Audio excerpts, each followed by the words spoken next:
주의 약속이 아득하여도 나의 자리를 힘써 지키리. 주의 마음에 합한 자 되어 그 길 기꺼이 나 걷게 하소서. 주의 계획은 성실하시니 주의 고백은 온전케 하네. 주의 나라가 세워짐을 바라며 모든 것 기꺼이 주께 드리네. 내 맘 아시는 주님, 내 맘 아시는 주님, 힘겹게 비워낸 바램들 다 내려놓고 주의 위로 전하며 그 신실하신 바라보리. 주만 아는 자 되리. 주님의 일하심 비추는 그 통로 되어 주의 나라 위하여 내 소망 넘어 주 뜻 이루소서.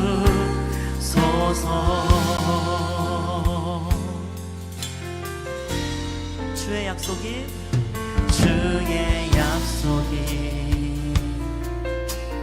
아득하여도 나의 자리를 힘써 지키리. 주의 마음에 합한 자 되어 그 길 기꺼이 나 걷게 하소서. 주의 계획은 성실하십니다. 주의 계획은 성실하시니 나의 고백은 온전케 하네. 주의 나라가 세워짐을 바라며 모든 것 기꺼이 주께 드리네. 내 맘 아시는 주님, 내 맘 아시는 주님,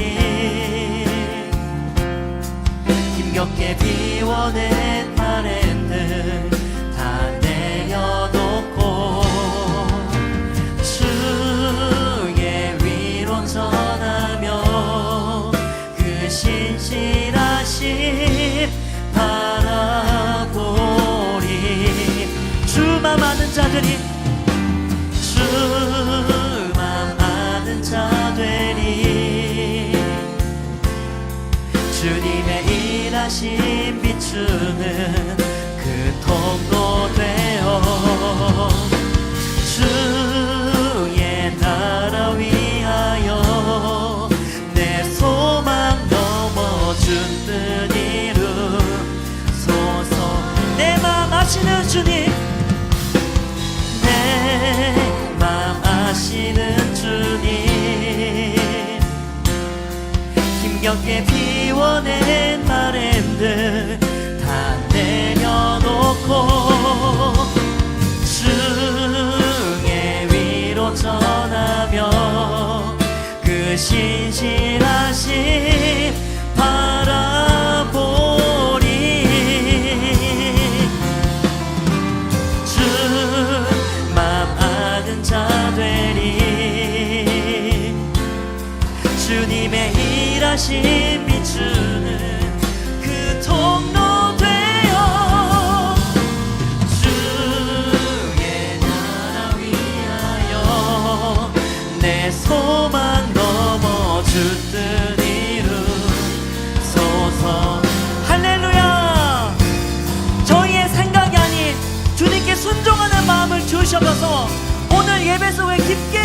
주시옵소서. 성령 충만을 주시옵소서. 통성으로 기도합니다. 주여,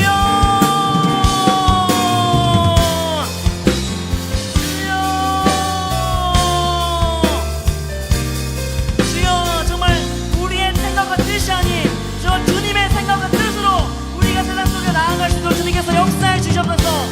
정말 주님께서 일하시는 그 믿음을 가지고, 주님을 향한 그 믿음을 가지고 나아갈 수 있도록 역사해 주시옵소서. 성령 충만의 예배 시간이 될 수 있도록 오직 성령님께서 저희의 마음속에 깊게 임해 주시옵소서. 주여,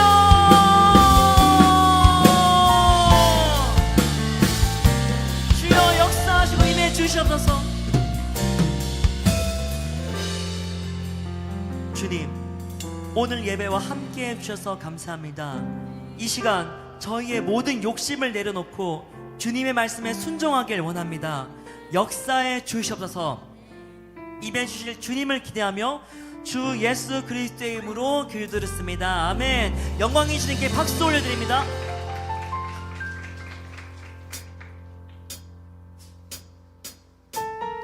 네, 우리 시간부터 다 같이 일어나셔서 정말 우리의 부족한 믿음에도 저희를 구원해 주신 주님을 전심을 다해서 찬양합니다.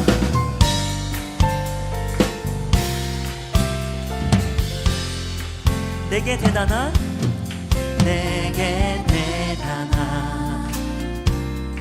믿음 없어도 주를 따를 만한 용기와 힘 없어도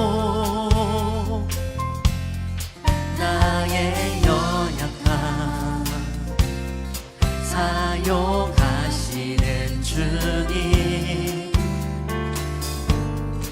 나의 삶을 완성하시. 우리 다시 한번 고백합니다. 내게 대단한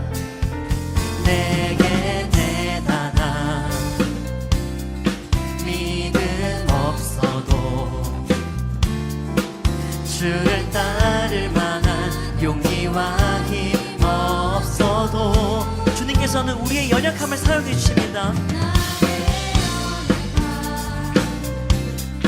사용하시는 주님, 나의 삶을 완성하시네. 모든 생활 속에 주와 동행하네. 말하지 않아도 나의 마음을 아시네. 날 위해 보이신 사랑이 오늘도 날 살게 하시네. 나를 이끄시는 주님만 따라가네.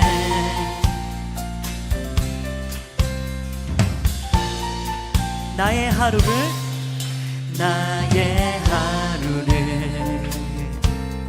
지켜주시고 주의 사랑 안에 자랑하게 하시네. 나의 믿음을 사용하시는 주님, 나의 삶을 기대하시네. 모든 생활 속에 주와 동행하네. 말하지 않아도 나의 마음을 아시네.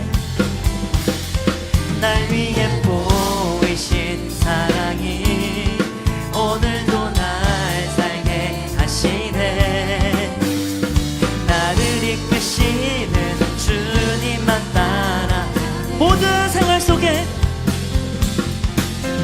생활 속에 주와 동행하네.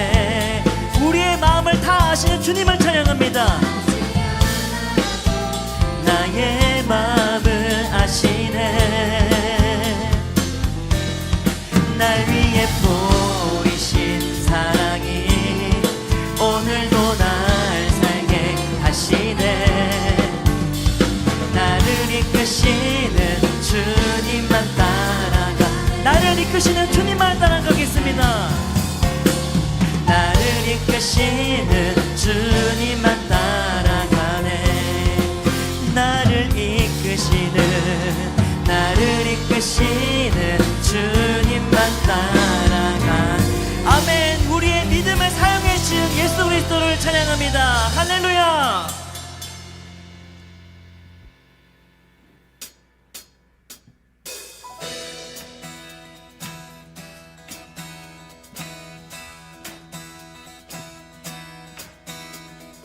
내 맘의 눈을 여소서.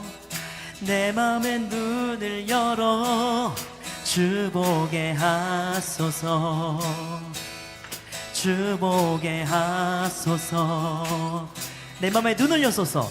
내 맘의 눈을 여소서. 내 맘의 눈을 열어 주 보게 하소서. 주 보게 하소서. 내 맘의 눈을 여소서. 내 맘의 눈을 여소서. 내 맘의 눈을 열어 주 보게 하소서. 주 보게 하소서. 내 맘의 눈을 여소서. 내 맘의 눈을 여소서. 내 맘의 눈을 열어 주 보게 하소서. 주 보게 하소서. 주 이름 높이 들리고, 이름 높이 들리고, 영광의 빛 비춰주시며 권능 넘치길 보기 원하네. 거룩 거룩 거룩. 내 맘의 눈 여소서. 내 맘의 눈을 여소서. 내 맘의 눈을 열어 주 보게 하소서. 주 보게 하소서. 내 맘의 눈을 여소서. 내 맘의 눈을 열어 주 보게 하소서. 주 보게 주 이름 높이 들리고, 주 이름 높이 들리고, 영광의 빛 비춰주시며 권능 넘치길 보기 원하네. 거룩 거룩 거룩 거룩 거룩 거룩 거룩 거룩 거룩 거룩 거룩 거룩 거룩 주 보게 하소서. 거룩 거룩 거룩 거룩 거룩 거룩 거룩 거룩 거룩 거룩 주 보. 우리 전심을 다해서 거룩 거룩 거룩 거룩 거룩 거룩 거룩 거룩 거룩 거룩 주 보게 하. 아멘. 주 이름 높이 들리고, 이름 높이 들리고, 영광의 빛 비춰주시며 권능 넘치길 보기 원하네. 거룩 거룩 주 이름 높이 들리고, 주 이름 높이 들리고, 영광의 빛 비춰주시며 권능 넘치길 보기 원하네. 거룩 거룩 거룩. 내 맘의 눈을 여소서. 내 맘의 눈을 여소서. 내 맘의 눈을 열어 주 보게 하소서. 주 보게 하소서. 내 맘의 눈을 여소서. 내 맘의 눈을 여소서. 내 맘의 눈을 열어 주 보게 하소서. 주 보게 하소서. 아멘. 우리의 마음의 눈을 열어서 예수 그리스도를 바라보길 소원합니다.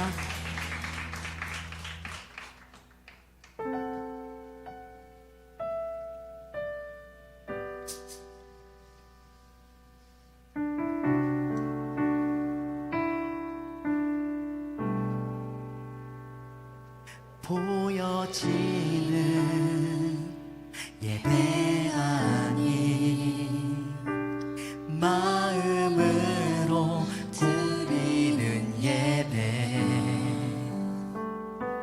내 마음과 정성 다하여서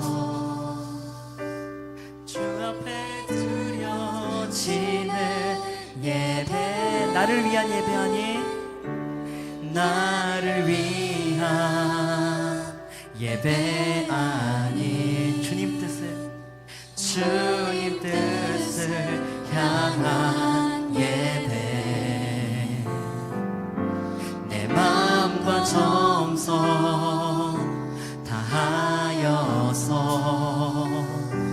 주 앞에 드려지는 예배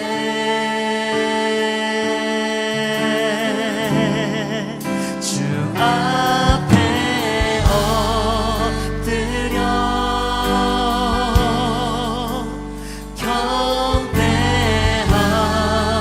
경배합니다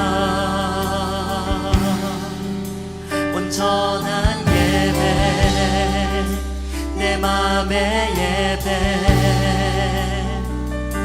내 모든 것 받기 합당하신 분 주 앞에 엎드려 주 앞에 엎드려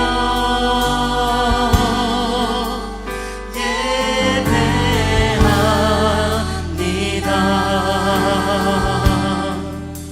나의 모든 삶 나의 모든 뜻 말씀 앞에 순종하는 삶의 예배 드리길 원하네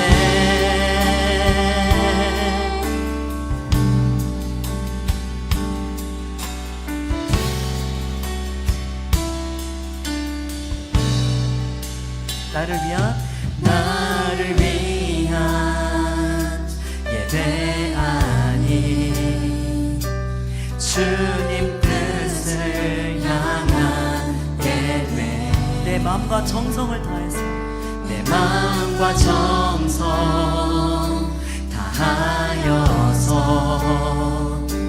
주 앞에 드려지는 예배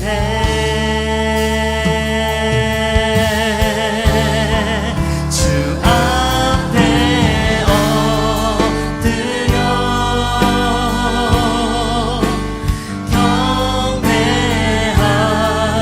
경배합니다 온전한 예배 내 맘의 예배 내 모든 것 받기 합당하신 분 주 앞에 엎드려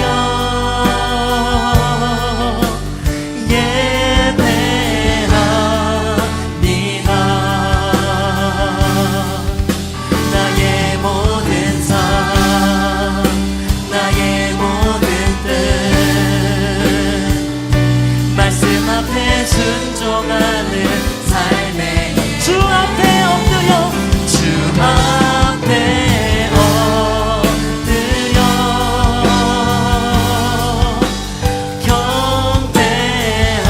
경배합니다 온전한 예배 내 맘의 예배 내 모든 것 받기 합당한 주 앞에 엎드려 주 앞에 엎드려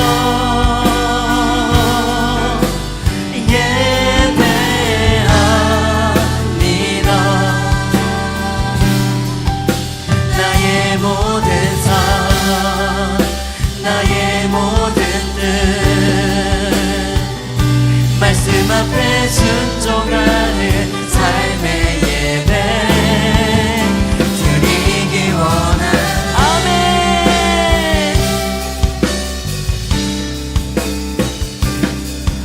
정말 저희의 모든 삶을 겸손한 마음으로 주님께 맡겨드립니다.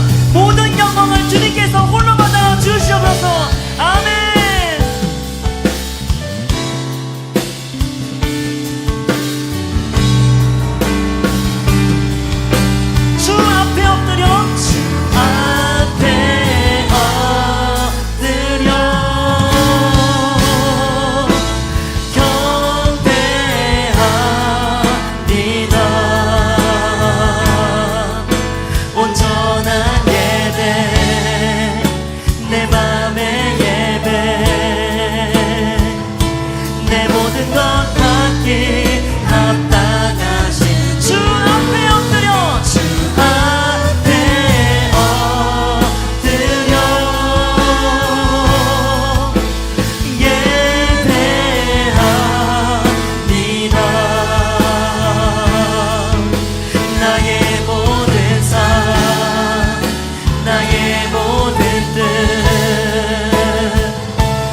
역사하실 주님께 통성으로 기도합니다.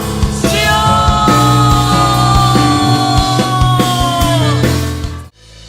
그러므로 누구든지 이런 곳에서 자기를 깨끗하게 하면 귀 쓰는 그릇이 되어 거룩하고 주님의 쓰심에 합당하며 모든 선한 일에 준비함이 되리라. 아멘. 사랑과 은혜가 풍성하신 하나님 아버지, 우리를 이곳 가운데로 인도하셔서 오늘도 주님을 찬양하고 예배하게 하시니 감사합니다. 우리를 늘 선한 길로 인도하신 하나님, 한 주간 우리의 삶을 고백합니다. 수레바퀴의 삶을 살아내려 애쓰며 참된 목자 되신 주님을 따라 살아가지 못하고 세상이 말하는 성공과 우리의 욕심을 따라 살아갔습니다. 주님의 말씀을 더욱 가까이 하려도록 하지 못하고 세상의 일들에 애쓰고 지쳐있는 마음을 핑계로 주님의 말씀에 순종하지 못했습니다. 주님과 교제하는 시간을 기대하지 못했습니다.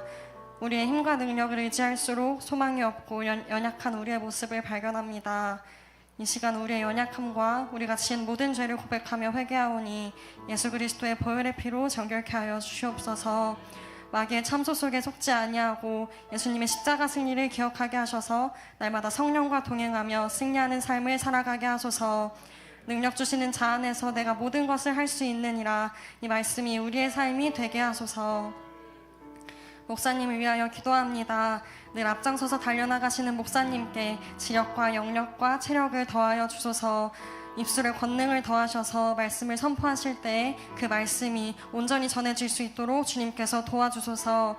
세상의 지식보다 더 뛰어난 지혜와 안목을 주시고 민첩한 마음을 더하셔서 빠르게 변화하는 세상 가운데 하나님께서 세우신 능력의 지도자로 쓰임받게 하소서. 삶 속에서 늘 지키고 보호하셔서 마귀의 속임과 방해 속에서도 하나님께서 맡기신 사명을 우직하게 감당하며 승리하는 주님의 일꾼이 되게 하소서.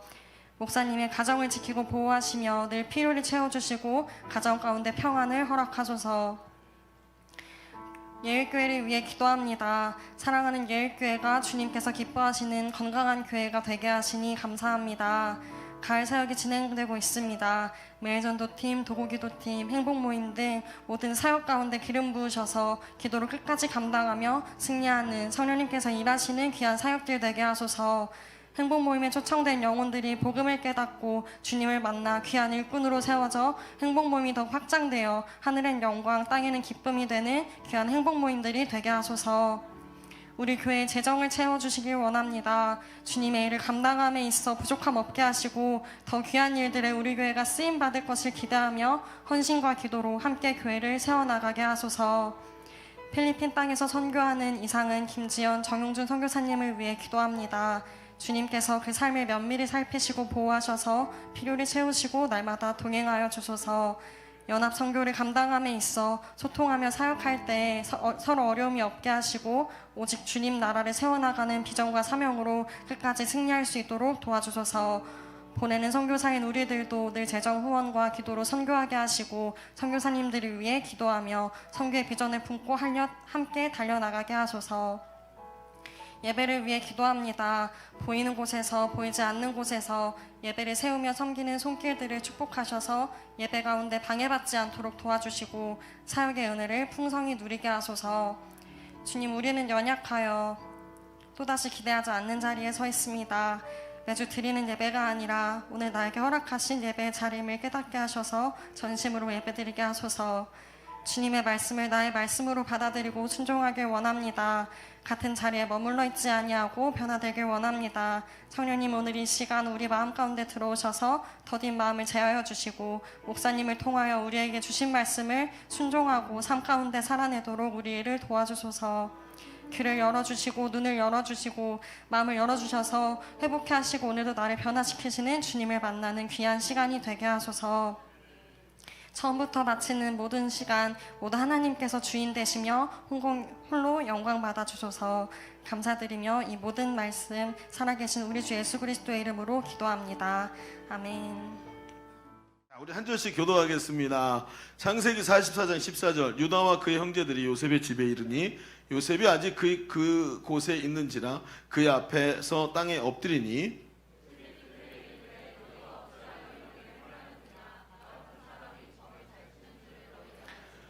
유다가 말하되 우리가 내 주께 무슨 말을 하오리까, 무슨 설명을 하오리까, 우리가 어떻게 우리의 정직함을 나타내리까. 하나님이 종들의 죄악을 찾아내셨으니 우리와 이 잔이 발견된 자가 다 내 주의 노예가 되겠나이다. 요셉이 이르되 내가 결코 그리하지 아니하리라. 잔이 그 손에서 발견된 자만 내 종이 되고 너희는 평안히 너희 아버지께로 돌아 올라갈 것이니라. 아멘. 동기라는 게 있죠. 근데 그 동기가 무엇이 그 동기가 되었느냐에 따라서 하고 있는 그 일이 어떤 의미로 다가오느냐 완전히 달라지죠. 예를 들어서 편의점 알바를 해요. 돈이 동기라면 어떻게 되죠? 돈 시간에 맞춰서 시급만 주면 돼요. 그렇죠? 그리고 내 할 일 하면 돼요. 그냥 물건 진열하고 핸드폰 보고 있다가 손님 오면 여기 저거로 건으로 띡띡 찍어가지고 카드 띡 긁어주고 안녕히 가세요. 그럼 끝이죠. 얼굴 한 번도 몰라 안 봐도 상관없어요. 근데 여러분 그 환경이 바뀌었어요. 아버지가 운영하시는 편의점에 그럼 어떻게 되죠? 이게 싹 달라져요. 아버지가 나이가 많으셔가지고 지금 젊은 사람들이 많이 와야 되는데 지금 분위기가 좀 안 좋아. 그리고 어떻게 하면 손님들이 더 오게 만들까? 오늘 손님들이 어떻게 하면 더 물건을 편안하게 사게 만들까? 이런 생각하겠죠. 왜요? 내가 결국 우리 아버지 거니까. 여러분 되게 중요한 거예요. 어떤 가족의 미래가 걸린 중요한 사업이 동기가 되니까 이 일을 더 열정적으로 또는 더 기쁘게 할 수 있더라는 거예요.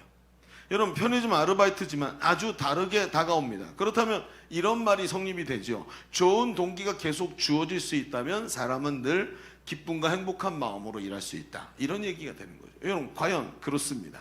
사람은 자기 스스로 만족을 느끼는 존재예요. 그래서 사람이 행복하다고 느낄 때 내가 만족해야 되지, 어떤 조건이 추가됐을 때 그 조건 때문에 행복한 게 아니라 그 조건이 추가돼서 중요한 건 나 스스로 만족감이 있을 때 거기서 행복감이 느껴지는 거죠. 자신이 하는 일과 자신의 삶에 의미 있는 동기가 있을 때 그럴 때 어떻게 되죠? 어떤 일을 하든지 그 일이 기쁘고 즐거운 거예요. 심지어 고통 중에 있더라도 그 의미가 뛰어날 때.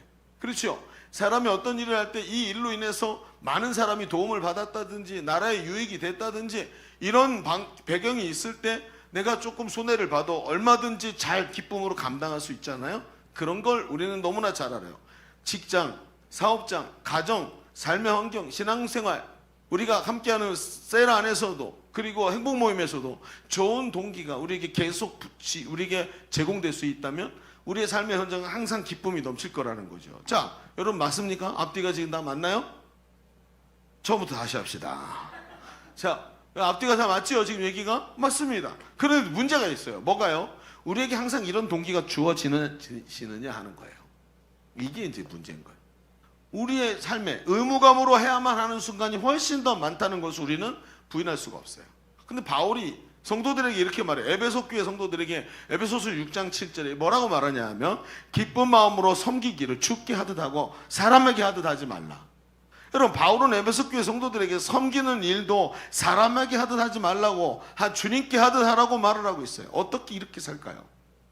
여러분 이게 그냥 그저 교회 성경에 나오는 이상, 그래 예수 믿는 사람은 기쁘게 살아야지 착하게 살아야지 하는 이상이고 이게 실제라고 생각되지 않는 그런 느낌 아닙니까?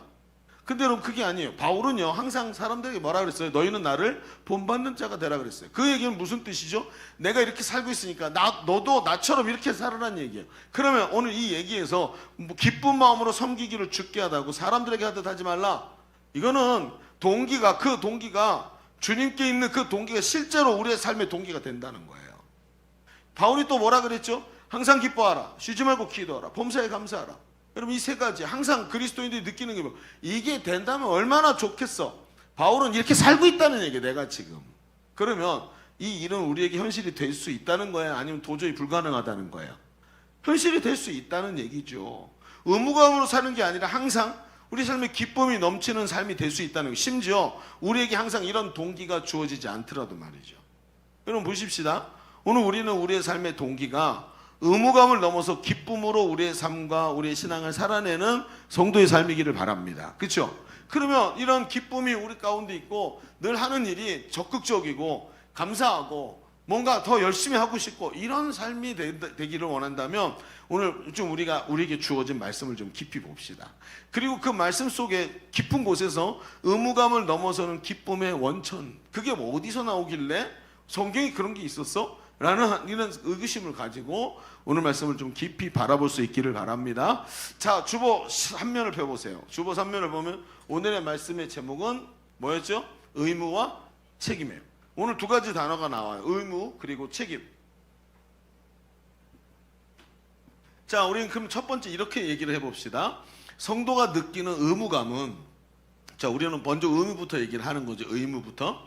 성도가 느끼는 그 부담감, 의무감은 하나님이 부르시는 음성일 때가 많다. 이 얘기를 좀 해봅시다.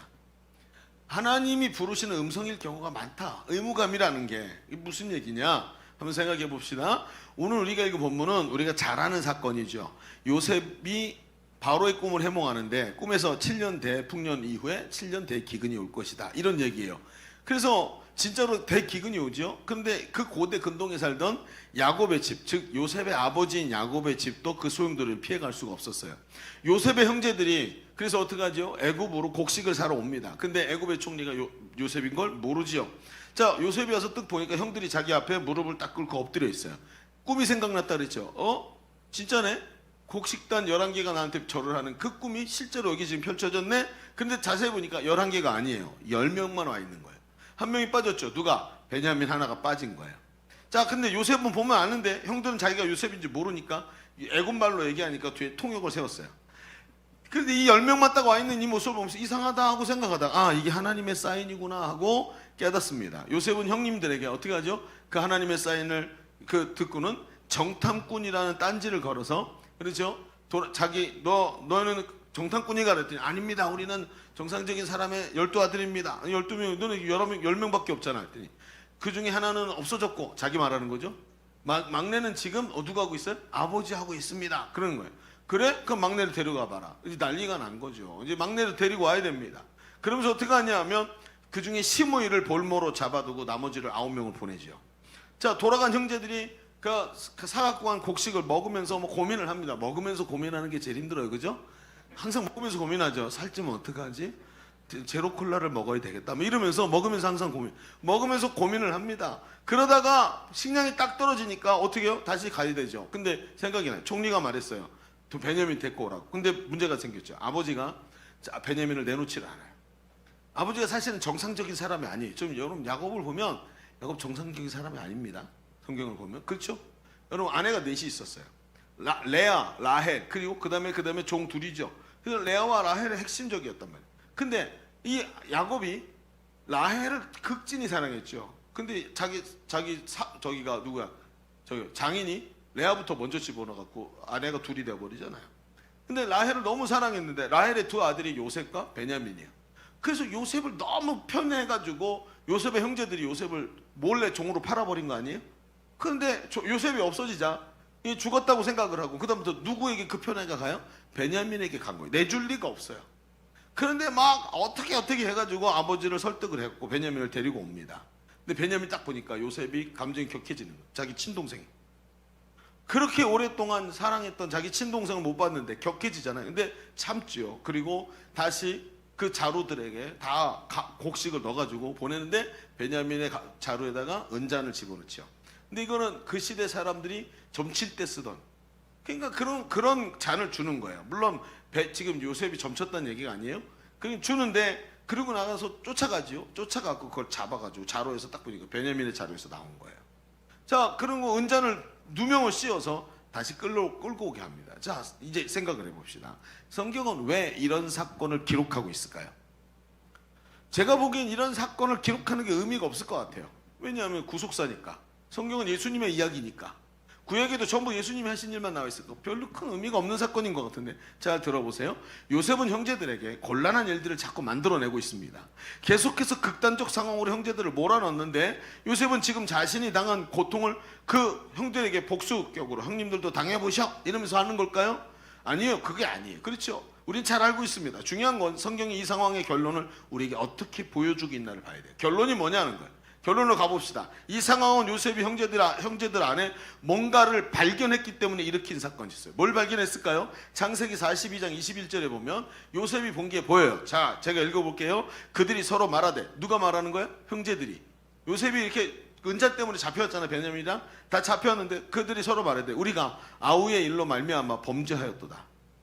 그가 우리에게 애걸할 때 그 마음의 괴로움을 보지도 듣지도 아니하였으므로 우리가 이 괴로움을 우리에게 임하는도다. 지금 이게 뭐 때문이라는 거예요. 지금 요셉을 팔아버렸기 때문에 하나님은 우리에게 범을 주시는 거다. 자, 르우벤은 누구냐면 12형제 중에 장자지요. 그들에게 대답하여 이르되 내가 너에게 그 아이에 대해 죄 짓지 말라고 말하지 않았냐 그때. 근데 그때 너네가 이 말 듣지 않았잖아. 그래서 그 핏값이 우리에게 돌아온 거야. 이러면서 자기들끼리 막 싸움을 하고 있는 거예요. 자, 요셉이 보니까 서로 지금 뭐가 있어요? 자기를 팔아버린 줄만 알았는데 그 뒤에 형제들 안에 앙금이 쌓이기 시작했던 거예요. 그래서 분위기에 휩쓸려서 그 일을 저질렀는데 서로 그 일을 저지르고 요셉이 죽은 척하고 요셉이 옷에다가 동물의 피를 묻혔고 동물이 잡아먹었다고 이렇게 얘기를 했잖아요.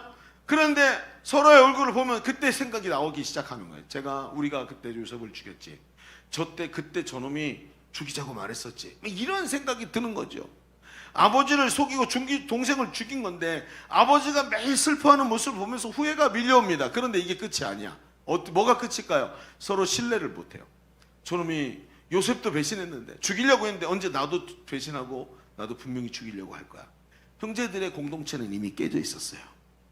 요셉의 눈에 형제들이 서로 원망하고 예전의 범죄로 인해 마음에 나 있는 상처들이 가족 가운데 가득 들어있는 게 너무나 선명하게 보여요. 그러니까 요셉이 뭐 해야 돼요? 특단의 조치를 취해야 되는 거예요. 이게 이제 그 결론으로 가는 겁니다. 그래서 요셉이 이런 일을 하는 겁니다. 자, 그런데 이상하죠. 특단의 조치를 취하는데 이때부터 성경은 요셉에게 집중하지를 않아요. 그렇죠? 그럼 누구에게 집중해요? 요셉은 이 상황을 만들어내는 원인자로 하나님이 쓰시는 것뿐이고 이 상황이 계속되는데 이 상황에 계속해서 반복해서 드러나는 사람이 있는데 그 사람이 누구냐면 유다예요. 유다의 말 한마디가 나오는데 이런 얘기가 유다의 입에서 나와요. 16절을 볼까요? 자, 16절을 같이 읽어봅시다. 이번엔 같이 읽어봅시다. 16절. 우리가 오늘 읽은 본문이죠. 자, 같이 시작. 유다가 말하되 우리가 내 주께 무슨 말을 하오리까? 무슨 설명을 하오리까? 우리가 어떻게 우리의 정직함을 나타내니? 그렇죠. 이건 셋업입니다. 우리는 절대로 이런 게 아니었습니다. 우리 진심은 이게 아니에요. 라고 말하면서 뭐라고 얘기했죠? 자, 시작. 하나님이 종들을 죄악을 찾아내셨으니 우리와 이 잔에 발견된 자가 다 내 주의 노예가 되겠나이다. 자, 뭐라고 얘기해요? 하나님이 종들의 죄악을 찾아냈대요. 유다는 이러한 일의 모든 근원이 자신들의 죄에서부터 시작됐다고 말하고 그리고 그 문제가 자기의 문제라고 생각하고 있는 거예요. 지금 회개의 자리에 온 사람이 누구예요? 바로 유다라는 거예요. 남에게서 문제를 찾아내는 것이 아니라 자신의 과오이고 자신의 문제라고 생각하고 있다는 거예요. 이것이 모든 문제를 해결하는 열쇠가 되고 있다는 걸 우리가 잘 알고 있죠. 내 탓입니다. 내가 문제가 있습니다. 그럼 목장에서 관계에 문제가 생길 때 관계 문제 해결하는 가장 첫 번째 방법이 뭐예요? 그렇죠. 나에게서부터 문제를 찾는 거예요. 남에게서부터 찾는 게 아니라 왜 저 따위로 행동해? 나도 그랬거든요. 내가 모르는 사이에요. 여러분 참 잘 생각해야 됩니다. 이게 사람의 모든 관계는 그죠? 작용과 반작용이고 기브 앤 테이크예요. 혼자 사는 게 아니기 때문에 인생의 모든 문제가 그래요. 나도 그 문제에 관여하고 있다는 것을 생각하고 오히려 나 때문이다라고 생각할 때 문제 해결의 열쇠가 보이는 거예요.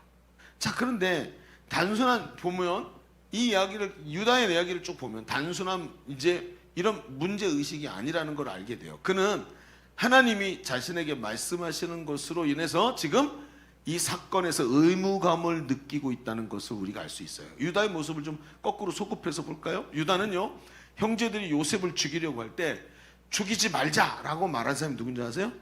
유다였어요. 그래서 요셉이 안 죽고 종으로 팔려가게 돼요. 여러분, 유다는 그럼 요셉과 각별한 사이일까요? 아니에요. 유다는 야곱의 첫 번째 아내인 레아의 넷째 아들이에요. 그러면 레아와 라헬은 둘이 경쟁 관계였기 때문에 이 두 형제는 오히려 이 두 어머니의 형제들은 경쟁 관계의 가능성이 굉장히 높아요. 그렇죠? 엄마한테 들은 얘기가 아이한테 그대로 가지 않습니까? 유치원 선생님도 손 들어봐요. 유치원 선생님도 그렇죠? 그렇죠? 월요일 아침에 가면 유치원 아이들이 얘기해줘. 엄마랑 아빠랑 싸웠어요. 뭐 이런 얘기 다 하죠?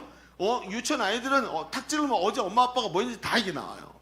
그래서 저희는 아이들 유치원 보낼 때 세뇌시켜서 보냈잖아요. 너희는 엄마 아빠에 대해서 아무것도 모른다. 절대 말하지 마라. 그러고 보냈단 말이에요. 그러니까 여러분, 이게 엄마의 정서가 아버지 뭐 왜 껌껌해졌지 얘가? 갑자기 불이 어디가 꺼진 거예요? 여기가 꺼졌어요? 아무도 안 껐는데 죽었나 보다 드디어. 예, 사망의 그늘에 앉았어요 거기 지금. 자, 그러니까 어머니의 그 감정이 그대로 아이들에게 물려오는 게 당연한 걸 텐데 그게 아닌 거예요. 그는 앞장설 위치도 아니었어요. 내가 책임을 져야 돼 이런 생각을 할 자리도 아니었다는 거예요. 왜요? 그는요 장자도 아니에요. 장자가 형제들을 다 책임지긴 하지만 그는 말이죠 거의 말제에 가까운 사람이었어요. 베냐민을 애굽으로 데려올 때도 아버지가 비이성적이라 그랬잖아요. 근데 그 비이성적인 아버지를 설득하는데 베냐민을 안 내놓으니까 이렇게 말해요. 아버지 아들을 제가 데려가겠습니다. 제가 책임지겠습니다. 그러면서 제 아이들을 아버지 손에 맡깁니다. 만약에 베냐민이 못 돌아오거나 제가 못 돌아오면 제 아들들을 마음대로 처분하십시오. 죽이든 종으로 팔든. 그렇게 일부 담보로 잡히고 자기 아이들을 잡히고 책임을 떠안고 그리고 그 가정을 살려내라는 사람이 유다였다는 거예요. 여러분 앞에 보면 우리가 읽은 말씀 앞에 보면 유다의 며느리가 있는데 다말이라는 며느리가 있었어요. 근데 이 며느리가 남편이 죽었어. 유다의 아들이죠. 죽었어요. 그러면 이 관습상 어떻게 해야 되는지 아세요? 이 며느리가 얼마의 기간이 지난 다음에 그 동생에게 형사 취수제도, 그래서 형수를 자기 아내로 맞이하게 만들어야 되는 게 이 사람의 적이에요. 근데 유다가 그걸 안 하는 거예요. 다말이 가갖고 자기 시아버지 유다한테 얘기를 해요. 나도 이런 상황입니다. 알았다 잊어버려. 다말이 어떻게 하는지 아세요? 자기가 변장을 해요. 변장을 해서 이제 창녀의 옷을 입고 성문에 서 있다가 유다에게 유혹을 해갖고 유다가 창녀에게 들어가 자게 만들어요. 근데 이게 다말인 거예요. 적인 거예요. 그래서 유다가 가면서 뭘 주냐면 증표를 주는 거예요. 증표를 줬는데 나중에 어떤 일이 벌어지냐면 다말이 이 일을 한 거를 사람들이 알게 돼요. 자, 유다가 어떻게 해야 될까요? 다 돌로 쳐서 죽이는 게 율법이죠. 그렇게 해야 되는 거기 시대. 근데 유다가 어떻게 하냐면 이건 내 잘못이다. 증표를 보니까 나잖아요. 자기 며느리에게 들어갔던 게 나잖아요. 지금 이건 성적인 범죄를 얘기하는 게 아니에요. 성경은 지금 뭘 얘기하는 걸까요? 지금 유다가 다말이 이렇게 한 것으로 인해서 자기가 오히려 그 죄 때문에 다말을 죽일 수 있어요. 근데 다말을 죽이지 않고 내 잘못이다라고 말하고 다말을 자기 다른 아들의 아내로 줘요. 다말의 인생을 살려내는 거예요. 여러분 여기서 이 고대의 가치관으로 보면 말이죠. 자신의 과오를 인정하고 다말을 받아들이고 책임지는 자세인 거예요. 이게 본문의 베냐민 사건에서도 오늘 읽었던 이 베냐민 사건에서도 지금 이 유다는요 진정으로 자기가 뭐 하는 거예요? 책임감을 느끼고 있는 거예요. 그러면서 아버지의 상태를 걱정합니다. 창세기 44장 30절에 보면 이렇게 말해요. 아버지의 생명과 아이의 생명, 베냐민의 생명이 서로 하나로 묶여 있거늘 이제 내가 최종 우리 아버지에게 돌아갈 때 이 베냐민의 저 자루에서 은잔이 나왔잖아요. 여기서 종으로 묶여 있어갖고 내가 못 데려가면 우리 아버지가 얘가 없는 것 때문에 죽게 될 것입니다. 차라리 내가 여기 있고 이 아이를 올라가게 해주면 안 됩니까? 내가 여기서 당신의 물모가 되고 내 생명과 이 아이의 생명을 바꿔주십시오. 이렇게 말할 정도였다. 그는 모든 일에 의무를 자신이 가지고 있다고 생각하고 있는 거예요. 여러분 이런 자세가 지금 유다의 사건 전반에 흐르고 있어요. 이런 앞장서서 자신의 문제를 깨닫고 자기의 책임과 자기의 의무가 있다는 것을 느끼는 것이, 인정하는 것이 유다의 모습이었다는 거예요. 여러분 이것을 우리는 주인공 의식이라고 불러요. 주인공 의식. 내가 주인공이구나. 나한테 지금 카메라가 와 있구나. 카메라 앞에 서 있는 배우처럼 내가 하나님 앞에 있고 하나님이 나를 지금 주목해서 카메라로 찍고 있는 것처럼 보고 계시다. 여러분 영적 주인공 의식이라는 거예요. 이거를 성경에서 우리가 쓰는 단어로 뭐라 그러냐면 코람네오, 하나님 앞에서라고 말하는 거예요. 우리 예일교회가 쓰는 단어로 이걸 뭐라 그러는지 아세요? 이 단어를 뭐라 그럴까요? 역사의 주역이라고 부르는 거예요. 내게 책임이 있고 내가 의무를 가지고 있다라는 거예요. 나를 이 일에 부르셨고 내가 이 의무를 가지고 달려가야 된다. 이것을 말하는 거예요. 여러분 하나님이 유다가 가진 이 행동들을 지금 이 의무감에서 하나님이 일하기 시작해. 의무감을 통해서 어떻게 일하시나 보세요. 이 의무감에서 회복이 일어나요. 이 사건은 형제들 속에 큰 충격을 주죠. 앞에 우리가 읽은 말씀에서 앞으로 한 두 절만 가면 12절 13절에 보면 그 은잔이 막내 동생인 베냐민의 자료에서 딱 나오는 순간 형제들이 어떤 일을 하냐면, 형제들이 그걸 보더니 자기 옷을 막 찢어요. 여러분, 성경에서 옷을 찢는 게 뭐죠? 유대인에게 옷을 찢는 것은 마음에 참담함이 있다는 걸 보여주는 가장 격정적 표현인 거예요. 그들은 자기 막내 동생 베냐민을 위해서 가슴 아파하는 현실을 보고 있는 겁니다. 여러분, 이게 당연한 걸까요? 동생이니까 그냥 그렇게 볼 일이 아니라고 얘기했죠. 베냐민은 어머니 야곱이 사랑한 라헬이라는 어머니에게서 난 요셉의 동생입니다. 이전에 요셉이 형제들의 미움을 받았어요. 왜요? 아버지의 편애가 요셉에게 있었기 때문에. 그래서 요셉이 형제들의 미움을 받아서 종으로 팔렸는데, 이번에 요셉이 없어지니까 베냐민이 그 편애를 받고 있었어요. 그러니까 형제들이 요셉을 미워했다면 이번에도 똑같이 베냐민을 미워하는 게 당연한 거예요. 야곱은 심지어 라헬에게서 난 자녀들만 자기 자식이라고 생각할 정도로 아주 비이성적인 편애를 가지고 있었기 때문에. 그런데 지금 형제들은 베냐민을 위해서 옷을 찢고 있는 거예요. 그의 불행 앞에서 가슴을 치고 있는 거예요. 하나님은 지금 유다를 통해서 형제 공동체를 뒤덮고 있었던 어둠의 그림자를 몰아내게 하는 작업을 하고 계시는 거예요. 유다에게 뭐가 있었어요? 여러분, 유다에게 뭐가 있었어요? 의무. 이게 내 의무다. 이 과정이 바로 이러한 아픔이고, 이 과정 하나님께서 이들을 회복시키고 계시기 위해서, 회복시키시기 위해서 유다에게 집어넣은 감정이 뭐라고요? 의무감이라는 거예요. 저는 교회 안에서 이런 모습이 있는 것을 봅니다. 여러분, 제가 신앙생활하면서 교회 안에 어떤 사람들이 가장 성장한 사람인가 하고 봅니다. 교회 20년 다닌 사람, 30년 다니신 어르신? 아닙니다. 저는 그게 그렇게 안 보이더라고요. 그럼 어떻게 보이는지 아세요? 누가 가장 성장한 사람입니까? 교회 안에서 가장 성장한 사람은 의무감을 느끼고 있는 셀리더입니다. 저희 목장 식구가 아무리 옆에서 괴롭게 만들고 사람을 자꾸 고통스럽게 해도 그것이 내 의무다라고 생각하고 그 영혼을 위해서 반복적으로 기도하던 셀리더. 그 사람 한 사람이 가장 책임 있는 사람이고 가장 의무감에서 성장한 사람이라는 걸 저는 금방 알게 됩니다. 여러분, 이런 극단적 상황 속에서 형제들 속에 내재되어 있던 감정의 앙금과 관계의 문제가 드러나고, 그리고 서로가 가지고 있던 불신과 가정의 문제들이 분열을 치유하고 싸매려는 이 처방을 내리신 게 뭐예요? 바로 오늘 우리가 보고 있는 의무감이라는 거예요. 여러분, 우리 시작할 때 의무감으로 인해서 힘들어하고 어려워하지 않았으면 좋겠다라고 얘기했습니다. 근데 여러분, 한번 생각해 봅시다. 우리의 생각이 맞았나요? 그럼 그게 아니었어요. 하나님은 의무감이 우리가 생각하는 부담감이 아무것도 없이 그냥 툭툭 털어버리고 새처럼 훨훨 날아가는 게 좋은 거라고 말씀하시지를 않고 있어요. 새가 자유로워 보입니까? 새처럼 하늘을 훨훨 날아오르면 위에서 내려오는 독수리를 조심해야 됩니다. 여러분, 새는 자유로운 게 아니에요. 모든 짐을 다 내려놓는다고 내 삶에 무엇이 생기겠습니까? 여러분, 잘 달리는 자동차는 적당한 짐이 실려있는 자동차예요. 무게감 있게 잘 갈 수 있는 수레는 적당한 무게가 실려있는 수레예요. 배가 바다를 힘차게 항해하려면 저 배 한가운데 균형수라고 해서 물을 쓸모없이 바닷물을 집어넣어야만 그 배가 흔들리지 않고 달려가는 거예요. 여러분, 하나님이 우리에게 주시는 이 부담, 의무감이라는 부담, 하나님 그 의무감을 통해서 일하시더라는 거예요. 내가 역사의 주역이다. 하나님이 나를 부르셨다.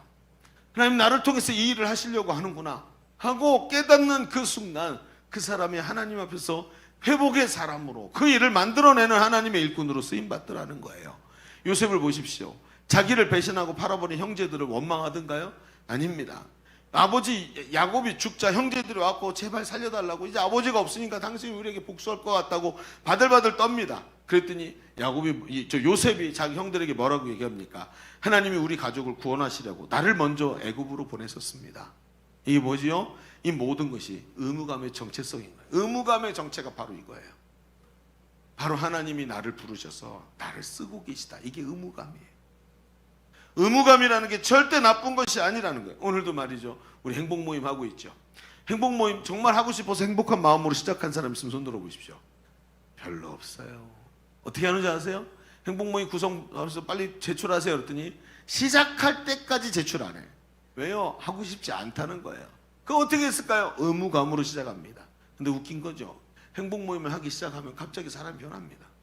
말씀을 듣고 복음을 전하다가 처음에는 막 억지로 시작하는 것 같은데 내 심령이 막 하늘로 붕 떠오르는 것 같고 내 안에 성령님이 살아서 움직이시는 걸 봅니다. 그리고 어떡합니까? 여러분 혹시 행복모임 리더방에 들어있는 그 카톡방 들어다 보신 적 있습니까? 매일 기쁨의 이야기들이 올라옵니다. 복음을 전하다가 내가 변화되고 사람이 변화되고 처음에는 의무감으로 시작했지만 갈수록 그 의무감이 하나님이 일하시는 우리에게 무게감이었다는 것을 알게 됩니다. 가정에 대한 의무감을 생각해 보십시오. 하나님이 이 가정을 우리 남의 집들은 행복하기만 하는데 고마워라 임마누엘 예수만 섬기는 우리 집 그렇게 노래를 불렀으면 좋겠는데 이놈의 집구석은 쳐다보기도 싫고 들어가기도 싫은 거예요. 맨날 들어가기만 하면 그놈의 불평과 불명이 끊어지지 않고 매일같이 원망으로 짜증스러운 삶이 끊임없이 일어나는 거예요. 근데 이상하죠. 내 마음에 이 가정을 향한 의무감이 있어요. 뭔지 아세요? 하나님이 여러분을 통해서 이 가정을 회복시키시겠다는 거예요. 의무감은 그렇게 나쁜 게 아니란 말이에요. 직장에 대한 의무감, 하나님 내게 맡겨주신 사명에 대한 의무감은 하나님이 나를 부르셨다는 사명을 깨달은 역사의 주역 그 사람이 가지는 하나님의 부르심일 경우가 훨씬 많다는 것입니다. 여러분 이 의무감 앞에 서시기를 바랍니다. 자, 첫 번째 얘기를 좀 정리해 봅시다. 우리는 지금까지 좋은 동기에 대한 이야기를 나누었습니다. 우리의 삶의 동기가 좋아야 그 좋은 동기로 기쁨으로 살아가는데 억지로 의무감으로 살아가는 삶이 아니기를 바란다며 말씀을 시작했어요. 그러나 말씀을 나누다 보니까 그게 아니었어요. 성경은 우리가 느끼는 의무감이 하나님이 우리를 부르시는 음성인 경우가 많다라고 이야기를 하고 있습니다. 유다는 자신이 이 일에 책임이 느껴져서 의무감으로 먼저 희생하고 먼저 자기가 회개했고 자신의 모든 문제를 자기 스스로 짊어지는 자세를 가졌습니다. 그 의무감, 그 마음이 바로 하나님이 그를 부르시는 것이었고 그 마음으로 인해서 그 의무감으로 인해서 형제들이 치유되고 회복되는 것을 경험할 수 있었던 거예요. 의무감은 우리가 생각하는 그저 부담감이 아닙니다. 바라기는 느껴지는 의무감 속에서 하나님의 부르심을 발견하는 우리 젊은이들이 되기를 바랍니다. 자, 그런데 저는 이 말씀을 연구하면서 이렇게 보면서 이해가 안 되는 부분이 굉장히 있었어요. 왜 그러냐 하면 의무감이 부르심이다. 의무감 이퀄 부르심이라면 아마도 모두가 그 의무감을 회피하려 할 거예요. 그렇죠? 부르심은 너무나 부담스러우니까. 그렇다면 하나님께서 뜻하신 바가 있어서 우리에게 의무감을 주신다. 이게 좀 공식이 안 맞는 거예요. 왜 그렇죠? 여러분 하나님의 뜻하신 일과 의무감 이게 안 맞는 거죠. 여러분 예전에 우리 어렸을 때 초등학교 수학 시간에 보면 뭐 예를 들어서 3 더하기 물음표는 5예요. 그렇죠? 여러분 이 문제를 처음 접했을 때 굉장히 황당하죠? 3 더하기 물음표는 5예요. 이게 지금 생각을 거꾸로 해야 되잖아요. 3 더하기 2는 5 그러면 쉬운데 3 더하기 물음표는 5예요. 아, 이게 수학의 기본 아닙니까? 자, 한번 생각해 봅시다. 3 그러면 이 개념을 가지고 보세요. 분명히 앞에 의무감은 뭐라고요? 하나님이 부르심이고 일하십니다. 이게 뭐가 안 맞죠? 뭐가 지금 물음표가 비어 있어요. 3 더하기 뭐는 뭐예요? 이 중간에 뭐가 빠지니까 의무감이라는 것과 하나님이 일하시는 부르심과는 굉장히 괴리감이 있어 보이는 거예요. 말씀은 맞는 것 같은데 여러분 의무감이 하나님의 부르심이 되기 위해서는 의무감에 뭔가가 또 빠져있는 게 하나 있는 거예요. 그래서 의무감만이 부르심이다 이렇게 말할 수가 없는 거예요. 그럼 뭐가 있을까요? 자, 얘기를 조금만 더 가봅시다. 자, 두 번째 얘기도 이렇게 볼까요? 유다의 책임감을 통해 보여주시는 하나님의 사랑을 함께 보아야 합니다. 유다의 의무감이 아니라 뭘로 넘어갔어요?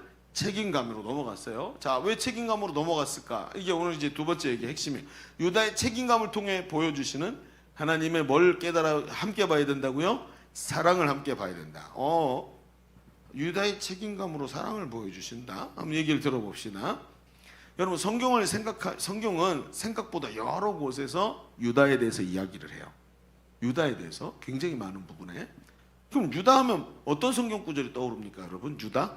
그럼 보통 유다 그러면 창세기 49장 9절에 보면 이게 우리한테 굉장히 익숙한 구절이에요. 뭐냐면 창세기 49장 9절에 야곱이 죽으면서 자기의 12 아들에게 축복하죠. 그래서 우리가 아는 노래 있죠.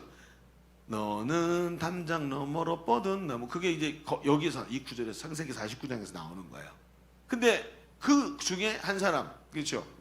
그게 이제 담장 너머로 뻗은 나무라는 그 내용이 나오는 거예요. 축복 속에. 근데 유다에 대한 축복을 얘기하는데 이렇게 말해요. 49장 9절에 유다는 사자 새끼로다. 내 아들아 너는 움킨 것을 찢고 올라갔도다. 그가 엎드리고 웅크림이 숫사자 같고 암사자 같으니 누가 그를 범할 수 있으랴. 이상하죠? 이게 도대체 무슨 뜻일까요? 야곱이 유다가 사자나 이런 무슨 얘기를 하냐면 얘기 들어보세요. 야곱은 유다를 사자로 표현해요. 그 앞뒤에 구절이 좀 더 있어요. 거기에 나오는 얘기가 또 뭐냐면 왕의 규를 가진 자로 표현해요. 왕의 규.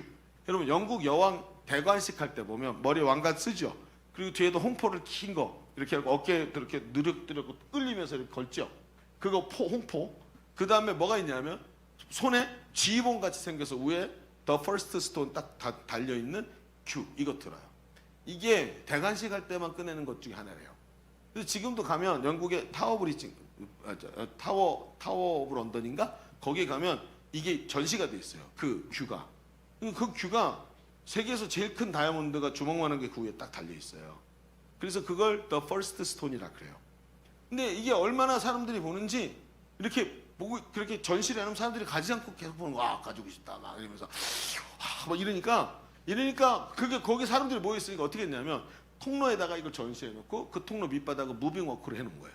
그 사람들이 딱 무빙 워크에 올라서면 저기 이렇게 있잖아요. 그럼 이렇게 지나가게 만들어놨어.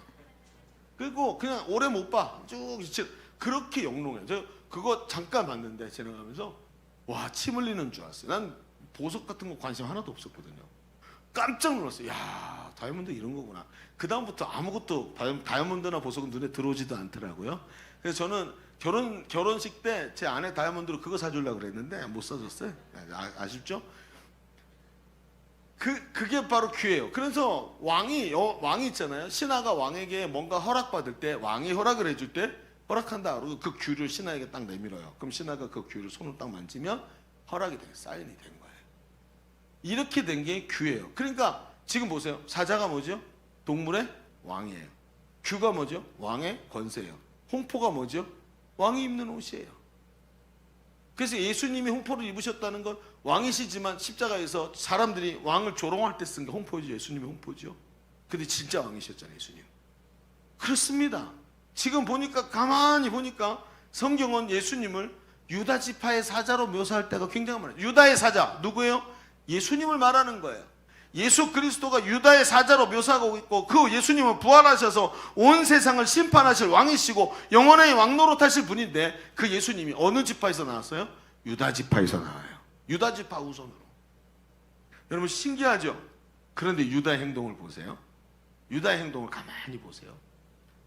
그런 유다의 모습을 성경은 계속 조명하는데 유다를 보세요. 지금 죄로 인해서 깨진 자기 가족, 자기 형제를 노예로 팔아먹고 심지어 죽이려고 했던 그 죄로 인해서 깨진 자기 가족을 어떻게든 화목하게 하려고 자신이 앞장서서 희생하는 사람. 그 사람 누구예요? 유다.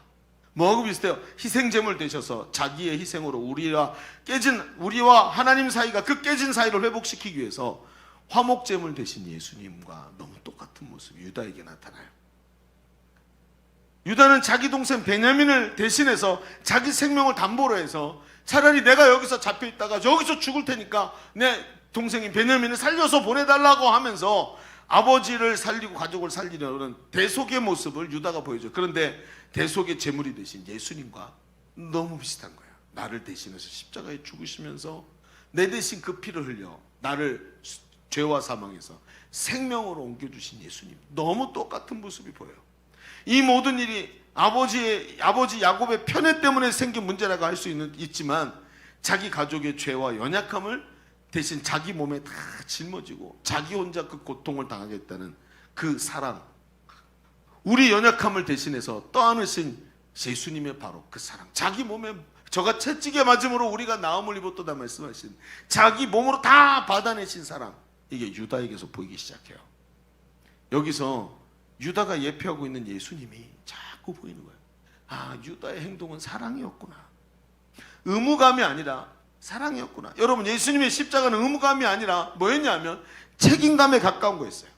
유다가 느끼고 있는 것은 의무감보다는 책임감이라는 거예요. 이상하네. 여러분, 그러면 의무감과 책임감의 차이가 뭘까요? 자, 물어봅시다, 여러분. 의무와 책임의 차이가 뭐죠? 저 며칠 고민했어요. 고민하다가 답이 안 나갔고, 내 생각이 맞나 싶어 장종사님한테 물어봤어요. 종사님, 그 의무와 책임의 차이가 뭘까? 한참 생각을 해요. 근데 장종사님 맞췄어요. 여러분, 의무와 책임의 차이가 뭘까요? 의무는 사무적이고 행정적인 것이라면 책임은 관계적이고 그 속에 사랑이 들어있는 거예요. 그렇죠? 국민의 의무라고 말하죠. 국민의 책임이라고 말하지 않고. 그렇죠?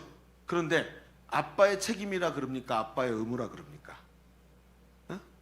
딸을 학교에 보내는 게 아빠의 책임입니까? 아빠의 의무입니까? 아빠의 책임입니까? 그건 아빠의 책임인 거예요. 관계가 들어갈 때 의무는 책임으로 변해요. 사랑이 들어가면 의무라는 무거운 짐은 사랑이라는 책임으로 변하기 시작하는 거예요. 그래서 이 단어를 바꿔서 쓰는 거예요. 의무감과 책임감의 차이가 무엇입니까? 의무감은 무겁게만 느껴지는 의무감에다가 사랑을 담으면 그것은 그 사랑 때문에 책임감으로 이름이 바뀌는 거예요. 자, 공식이 채워지기 시작하죠. 의무감 플러스 무엇이? 그렇죠. 하나님 부르심이고 기쁨의 동기가 되느냐 말이에요. 사랑에서 짊어지는 것은 단순한 의무가 아니라 사랑의 책임이 되는 거예요. 예수님의 십자가를 보십시오. 할 수만 있거든 이 잔을 내게서 옮기시옵소서. 예수님 뭐라는 거죠? 하나님이 나에게 명령하신 의무였어요. 십자가를 의무로 받으셨는데 겟세마네에서 기도하시다가 예수님의 기도가 바뀌어요. 어떻게 해요? 그러나 나의 원대로 마옵시고 아버지의 원대로 되기를 원하나이다. 기도하시면서 아버지 마음속에 들어있는 그 사랑, 나를 향한 하나님의 그 뜨거운 사랑을 받아들이시니까 예수님의 사랑이 책임으로 바뀌신 거예요. 깊은 사랑에서 나오는 책임감, 죄를 대신 짊어지는 그 사랑의 책임감, 내가 너의 연약함을 떠안는다라는 사랑의 책임감. 그럼 오늘 우리가 바로 의무가 아니라 사랑의 책임을 가져야 하는 사람이라는 거예요. 여러분, 저는 말입니다. 우리 예일교회 14호 선교사 이후에 15호 선교사가 배출되지 않는 것에 의무감을 넘어서는 책임감을 느낍니다. 왜 그랬을까요, 여러분? 생각해 본 적 있나요? 왜 선교사가 끊어졌을까요? 더 이상 갈 사람이 없어서. 그렇죠, 그게 정답입니다. 근데 왜 갈 사람이 없어졌을까요? 가만히 생각해 보는데 이거였구나. 그게 뭔지 아세요? 아우니치, 코로나 때문에 아우니치 못 갔어요. 아우니치를 가면 거기서 변화가 일어나고 거기서 하나님 부르심의 그 무게감을, 그 의무감을 느끼게 돼요. 하나님 날 부르셨구나. 그래서 13호였던 우리 정하윤은 유일하게 아우니치를 가지 않고 선교사 헌신한 사람이에요. 양육을 받다가 양육에서 하나님 부르심을 느끼고 선교사 하겠다고 한 사람이었고, 정용주는 아우니치 코로나 끝나고 아우니치 가서 아우니치 현장에서 하나님 부르심 받고 그 자리에서 순종해서 돌아와서 준비해서 바로 떠난 거예요. 아우니치. 선교사가 왜 끊어졌냐라고 말한다면 저는 우리가 보내지 못했기 때문이다라고 얘기했어요. 생각해요. 그리고 다시 보내야 한다고 저는 확신합니다. 이번에 아우니치에 지금 25명이 지원을 했어요. 더 지원해야 되지만 재정이 없어서 아예 엄두를 못 내서 지원하지 못하는 사람도 엄청 많아요. 제가 이런 생각이 들어요. 지금 이 가지 못하는 사람들 이런 걸 얘기를 듣고 지금 성도 몇몇 분이 이제 헌신을 다짐했어요. 저한테 연락을 해요. 목사님, 제가 그 아우니치 보내는 일에 좀 쓰임 받고 싶습니다. 이렇게 하나 제가 좀 쓰임 받고 싶습니다 하고 얘기를 하는 거예요. 근데 제가 생각하던 거랑 똑같은 얘기를 하는 거예요. 얼마 전부터 그래서 제가 여러 교회에다 전화해서 얘기를 들었습니다. 어떻게 그렇게 아우니치를 보내는가 하고 봤더니, 그럼 뭐 하는 줄 아세요? 학생들 있잖아요. 새벽 돈만 생기면 전부 통장에다 넣는 거예요. 하하교회 얘기했죠. 선교는 입금입니다. 그 하하교회 저기 슬로건이래. 선교는 입금입니다. 그래서 앞에서 무슨 구호대회에서 1등을 하면 무조건 입금. 거기서 저기 나온 거 상금 나온 거 무조건 입금 그래갖고 아우니치 가게에서 엄마한테 심부름 값을 받아도 입금 다 입금한다는 거야. 완전히 거지처럼 살아도 다 입금을 한대. 왜? 아우니치 가려고. 그러면서 알바를 방학 동안에 뭐 일일 알바 같은 거 막 떼서 애들이 입금을 하는데 입금을 했는데도 모자라는 거야. 그럼 그걸 불러가지고 그 중에 후원자들하고 같이 만나게 해준다는 거죠. 이분이 너의 나머지 부분들을 우리 집사님이 너를 위해서 헌신하셨다. 하나님 앞에. 왜 이 집사님과 만나게 할까요?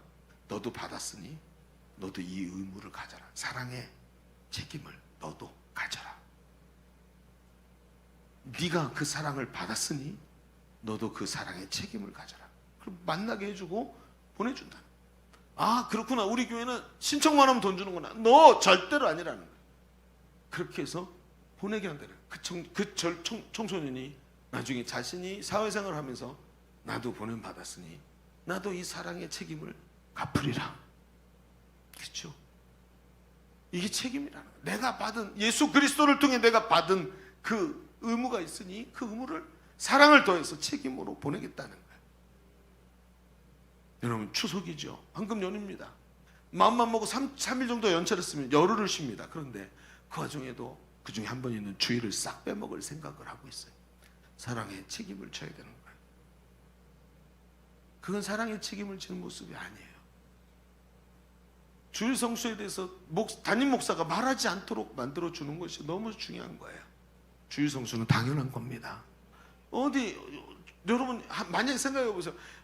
목사님 한 달에 4주 동안 3번 교회 나오면 하루 정도는 빠져도 되죠. 여러분 한 달 4주 동안 일주일 정도 하나님이 당신한테 관심을 끊으면 어떻게 될까요? 나 쟤 몰라 그러고 그건 싫어 또. 여러분 이게 사랑의 책임인 거예요. 하나만 더 얘기합시다. 저는 여러분 우리 교회가 11조에 대한 사랑의 책임을 느껴야 한다고 생각합니다. 여러분 11조가 뭔지 아세요? 어떤 교회에서는 물론 구약 성경에 있으니까 11조에 대해서 하나님의 축복의 원리라고 얘기해요. 그렇지만 그게 아니에요. 11조 왜 만드셨죠? 하나님이 제사장들이 성전을 보수하고 하나님께 매일 예배 드리는 곳에서 제사장들이 자기를 청결하게 하고 준비했다가 하나님께 온전한 예배를 드려야 되니까 자기 먹을 걸 걱정하면 안 되기 때문에 11조를 말씀하셨어요. 그래서 온전히 하나님께 예배하라고. 그러니까 뭐 하는 거죠? 사랑의 책임을 11조로 지은 거예요. 백성들한테. 여러분 그러면 우린 신약 시대잖아요. 11조가 폐지되었나요? 아니요. 여러분 신약 성경에서 11조가 폐지된 게 아니라 자기의 소유 전체를 하나님께 드린 사람 수도 없이 나와요. 바나바 같은 사람. 자기 소유 판 전체 값을 하나님께 드릴 만큼 11조 정도가 아니라는 거예요. 교회가 잘 운영되도록 하고. 오늘 우리 기도자가 제가 딱 기도 듣다 깜짝 놀랐어요. 기도자가 그래 우리 교회 재정을 축복해 달라고. 지금 재정이 빵꾸가 나가지고요. 지금 돌아가질 않아요. 근데 이해하죠? 왜요? 여러분 11조가 확 줄어내려가요. 저는 깜짝 놀랐어요. 왜 그럴까요? 사회가 지금 너무 어려워요. 너무 어려운 거예요. 지금 극단적으로 어려워요. 세상이. 그래 이런 상황들은 지금 펼쳐질 수밖에 없는 어떻게 말할 수도 없는 상황이. 그러나 여러분 있잖아요. 오늘 우리가 사랑의 의무, 사랑의 책임이라는 것에 대해서 깊이 생각해야 돼요. 하나님이 나에게 사랑하는 교회를 맡기셨고 이 교회를 위해서 함께 헌신하도록 하셨습니다. 그래서 11조는 그래서 있는 거예요. 여러분 제 아들이 그래요. 아빠 우리 반 애들이 내가 목사님 아들인 거 알아. 맨날 질문을 한대요. 근데 너무 지겨워서 녹음을 했다 틀어줘야 되겠대요. 똑같은 질문을 하는데 무슨 질문하지? 야 교회에서 헌금은 다 목사님 가져가냐? 이 소리를 그렇게 많이 한대요. 모르는 거예요. 뭐가 어떻게 돌아가는지 모르는 거예요. 여러분 우리가 교회 책임 있는 존재입니다. 그렇죠? 예일교회 목사님 운영하는 거 아니에요. 목사님이 운영하는 게 아니고 하나님께서 성도된 우리 모든 지체들을 모든 몸의 일부로 부르셔서 몸을 세우게 하신 줄로 믿습니다. 그 일 때문에 하는 거예요. 여러분 이 교회 운영과 사역에는 저와 여러분이 사랑의 책임이 있습니다. 아멘입니까? 선교사 보내는 것도 마찬가지고 모든 구제하는 것도 마찬가지고 다 저도 책임이 있고 여러분도 책임이 있는 거예요. 이 책임을 사랑의 책임을 감당하는 거예요. 여러분 이런 얘기가 있어요. 제가 실화인데 미국의 펜실베니아 주의 이스턴 대학교에 사회 인류학 교수로 유명한 사람이 안토니 깜폴로라는 사람이 있었어요. 근데 이분이 많은 저서를 냈고 이분의 책에 이분이 기독교 교수인데 기독교인인데 이분의 책에 자기가 복음 전하는 일을 했던 수기들이 써져 있는데 그 중에 하나가 이게 오늘 제가 들고 나온 거예요. 이 깜폴로 교수가 어느 날 잠을 이루지 못하고 뒤척이다가 새벽 3시쯤에 일어나서 집 가까운 곳에 있는 그 미국의 한적한 커피숍에 방문한 거예요. 그 보면 미국 커피숍 보면 아침에 바텐에 쫙 앉아갖고 커피 한 잔씩 마시고 막 이렇게 샌드위치 먹고 가고 막 그러잖아요. 그 어디야 저 버거킹 같이 생긴 데 이렇게 앉아가지고 그런데 이제 커피숍인 거야. 앉아가지고 시키고 있는데 새벽 한 3시쯤 됐는데 2명의 여자가 갑자기 들어와서 깜폴로 교수 옆에 바텐 옆에 딱 앉는 거예요. 그리고 그 자리에 앉자마자 큰 소리로 막 쌍욕을 섞어가면서 말하기 시작하는데 조용하던 커피숍이 갑자기 소음으로 가득 찬 거예요. 그리고 깜폴로 교수가 아 이거 아니다 빨리 차 마시고 집에 가야 되겠다고 생각을 한 거예요. 근데 이 여자들이 쏟아내는 얘기들 속에서 두 여자가 거리의 여인, 몸 파는 여인이라는 걸 쉽게 알 수 있었어요. 그래서 가야 되겠다고 생각하고 일어나려고 그러는데 이 두 여자 중에 한 사람이 하는 이야기를 이 대화를 듣게 된 거예요. 이 여자가 한쪽에 있던 여자가 얘기해요. 사실 내일 내 생일이야 이렇게 얘기를 한 거예요. 그때 그 얘기를 듣고 있던 여자가 껌을 짝짝 씹으면서 얘기를 했어요. 그래서 어쨌다는 거야? 누가 네 생일을 파티라도 해주기를 바라는 거야? 이 박한년아? 이러면서 얘기를 한 거야. 제가 좀 세게 말했죠. 그래요? 그런 얘기를 했어요. 그러냐 그 말을 처음 얘기했던 그 여자가 갑자기 고개를 숙이면서 그렇지 뭐 내 팔자가 그렇지 뭐 지금까지 단 한 번도 생일 파티 같은 것을 해본 적이 없어서 내가 해본 얘기였어. 그 무심결에 이런 이야기를 나눈 거예요. 근데 그걸 깜폴로 교수 옆에서 듣고 너무 놀란 거예요. 평상시 같으면 그냥 지나갈 텐데 이 발이 안 떨어지고 그 여인들이 이렇게 뭐 아름답거나 순결해 보이지 않지요. 그 마음이 전혀 가지 않을 것 같은데 거기 자꾸 가슴이 아픈 거예요. 그래가지고 이 카운터로 간 이 교수가 매니저에게 저 여자들 여기 자주 오냐고 물었어요. 그랬더니 매니저의 말이 저 아가씨들이요 매일 와요. 매일 3시에 꼭 와요. 이곳에 들렸다 갑니다. 그래서 깜폴로 교수가 이제 얘기했어 매니저한테. 그럼 저기 한 가지 부탁을 하고 싶은데요. 제 얘기 좀 들어주시겠어요? 저 여자 중에 한 분이 내일 생일이래요. 그래서 누구요? 오른쪽에 앉은 분이요. 아그네스요? 이름까지 아는 거예요. 그러면서 제가 사실은 저분이 지금 평생 한 번도 생일 파티를 못 해봤다 그래서 갑자기 해주고 싶은 마음이 들어왔어요. 근데 잘 안 사라지네요. 그러면서 그 여자를 위해서 생일 파티 하자 그랬고 동의를 한 거예요. 그리고 그 다음날 새벽 2시경부터 3시에 온다 그랬죠. 새벽 2시경부터 이 깜폴로 교수가 커피숍에 가서 생일 파티를 준비했어요. 입구 안쪽에다가 아그네스 생일을 축하해요 하는 플랜카드도 붙이고 풍선도 불고 다과도 준비하고 케이크 갖다 놓고 폭죽도 갖다 놓고 홀 안에 사람들에게 부탁을 했어요. 이런 일이 있는데 여러분을 초청합니다. 와서 축하해 주세요. 이렇게 얘기를 했어요. 그래서 다 얘기를 듣고 3시가 조금 지났을 때 이 두 여자분이 문을 열고 들어왔어요. 그래서 홀 안에 있던 사람들이 갑자기 소리를 팍 지르면서 서프라이즈 하면서 소리를 지르면서 아그네스 생일 축하합니다 하는 박수를 치고 생일 축하합니다 해피 버스데이 투 유 노래를 막 불러주고 합니다. 눈이 휘둥그레진 아그네스가 이 웨이터가 케이크를 딱 들고 오는데 정말 정장을 입고 케이크를 딱 들고서 촛불을 자기 얼굴 앞에다 딱 갖다 주는데 이 장면이 지금 평생 처음인 거예요. 남이 하는 건 봤는데 평생 처음으로 자기 앞에 불 붙은 초가 있는 거예요. 그걸 보고 끄지도 못하고 막 갑자기 이 아가씨가 왈칵 울음이 터져요. 너무나도 놀랍고 감격했습니다. 그때 깜폴로 교수가 울고 있는 아그네스에게 다가가서 어깨에 손을 얹고 얘기합니다. 아그네스, 내가 어제 당신을 보았어요. 너는 교회 목사입니다. 당신을 위해 생일 파티를 준비하고 싶은 마음을 하나님이 저에게 주셨어요. 제가 당신을 위해서 기도해도 될까요? 네, 해주세요. 막 울면서 해달라는 거예요.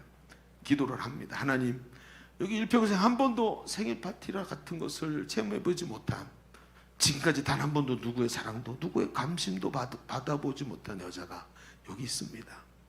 주님의 딸에게 행복을 주시고 이 여인에게도 축복해 주옵소서 하고 쭉 기도를 해줬어요. 기도가 끝났는데 아그네스가 울고 있는 게 아니라 주변에 있는 모든 사람이 다 같이 울고 있는 거예요.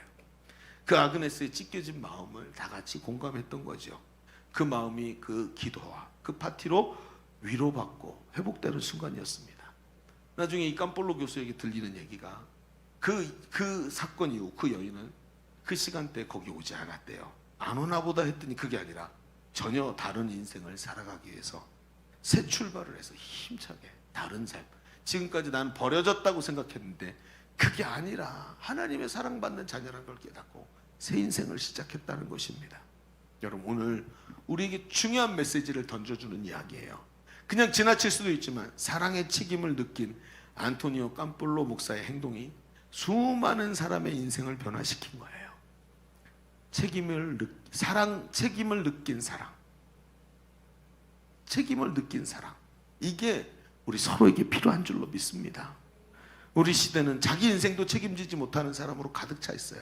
그러나 성숙한 사람은 자기 삶과 가정뿐 아니라 유다, 오늘 우리가 읽은 성경의 유다처럼 다른 사람을 그냥 의무감이 아니라 예수님의 그 사랑을 가지고 그 사랑으로 책임을 느끼는 사람, 하나님이 주신 것이니 내가 책임진다 하고 하나님 앞에서 그 사랑으로 감싸는 책임을 가지고 나가는 사람이 됩니다. 이것이 상처와 아픔으로 불신하던 형제들의 마음을 회복시키고 온 가족 공동체를 하나 되게 만드는 의무와 책임이었던 거예요.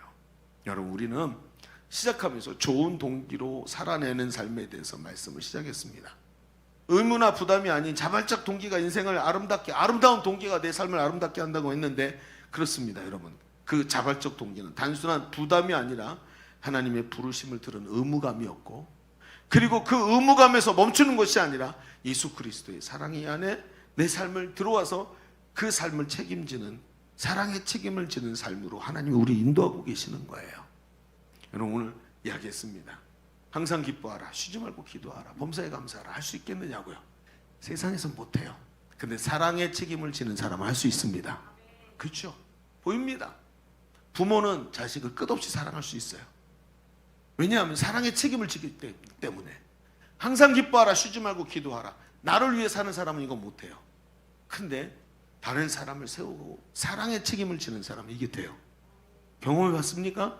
셀리더들 경험하시죠? 사랑의 책임을 지면 내가 잠을 못 자더라도 우리 셀가족을 위해 기도하거든요. 희한한 일이 벌어져요. 그러면서 셀가족의 변화가 너무 기뻐요. 오늘도 말입니다. 새처럼 자유롭게 헐헐 날 생각을 하지 맙시다. 그런 건 존재하지 않습니다. 인생은 그런 게 없어요. 오늘도 빈 수레가 요란한 거고, 채워진 수레, 무게를 실은 수레가 견고한 겁니다. 그 사랑의 책임을 지기를 거절하지 말고, 오늘 우리의 삶의 동기가 의무감을 넘어서 예수님처럼 사랑의 책임을 진 그 기쁨으로 우리의 삶을 살아가기를, 신앙생활을 살아갈 수 있기를 주님의 이름으로 축원합니다. 기도하겠습니다. 오늘 말씀의 은혜를 붙잡고 한번 기도합시다. 하나님, 정말 이 사랑의 책임을 지는 자 되기를 원합니다. 내 삶이 너무 가볍기만 하고 아무 의무도 지지 아니하고 그냥 내가 나를 위해 사는 것이고 내 행복을 위해 사는 것이다, 이런 마귀의 이야기에 속지 말게 하시고 사랑의 책임을 질 수 있는 성숙한 자 되게 하여 주옵소서. 오늘 말씀의 은혜를 붙잡고 기도하겠습니다. 주여, 할렐루야. 아버지 하나님, 내 마음을 주님께 올려드립니다. 주님,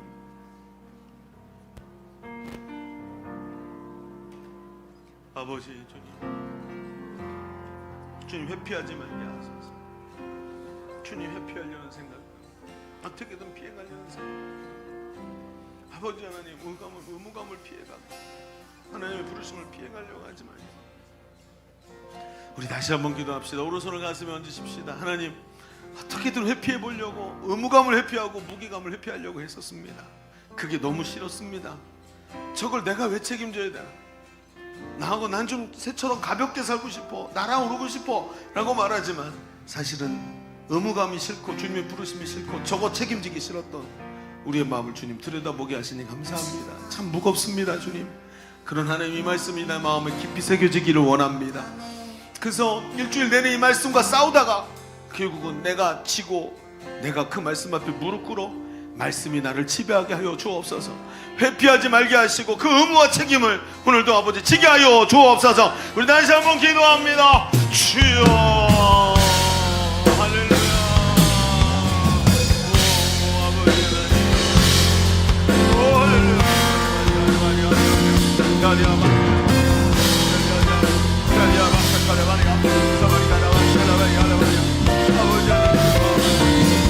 회피하지 말게 하소서. 그게 내 책임인 것을 압니다. 나에게 의무감을 주셨고 그게 내 책임인 것을 알겠습니다. 주님, 이제야 깨달아집니다. 그게 내 책임이었고 하나님, 그게 회피할 일이 아니라 사랑으로 감당해야 될 일이었습니다. 됩니다. 하나님 회피하지 말게 하소서. 사랑 아버지 의무감을 뛰어넘어서 사랑의 책임을 질 수 있는 자 되기를 원합니다. 우리 예수님이 대신해서 모든 책임을 떠안으셨고 나 대신해서 내 아픔과 질고를 다 떠안으셨던 것처럼 나도 오늘 아버지 책임지는 자로 서기를 간절히 원합니다. 주님 역사하여 주옵소서. 성령님 함께하여 주옵소서. 오 아버지 인도하소서. 하나님 오늘도 하나님 그저 다 회피하고 의무를 저버리고 하나님의 얼굴을 보지 않고 땅바닥만 쳐다보며 사는 자가 되지 말게 하여 주옵소서. 의무감을 뛰어넘어서 사랑의 책임을 지게 하시고 그 일을 향한 하나님의 뜻을 받아들이고 우리 예수님처럼 내 삶으로 내 몸으로 직접 그 사랑함으로 받아서 그 일들을 감당하며 치유와 회복을 경험하는 우리의 삶이 되게 하여 주옵소서. 오늘도 함께 하시는 주님께 감사하며 예수님의 이름으로 기도하옵나이다. 아멘. 우리 하나님께 영광의 박수 올려드리겠습니다.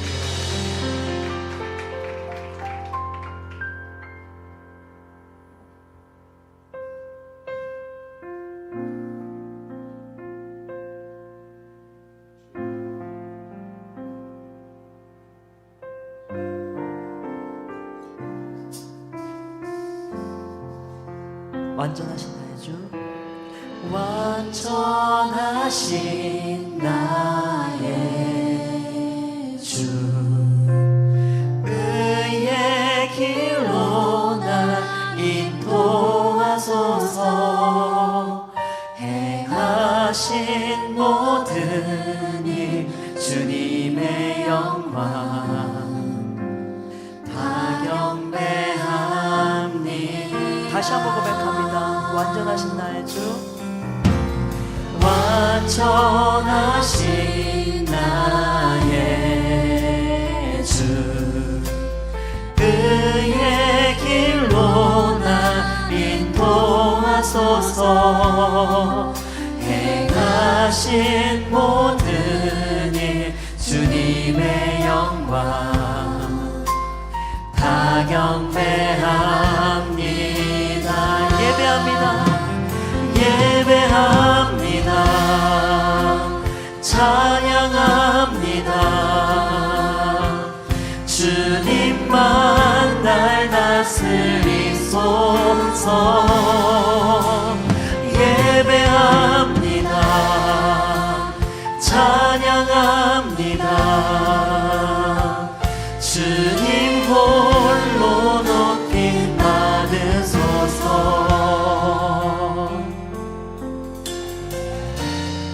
완전하신 나의 주,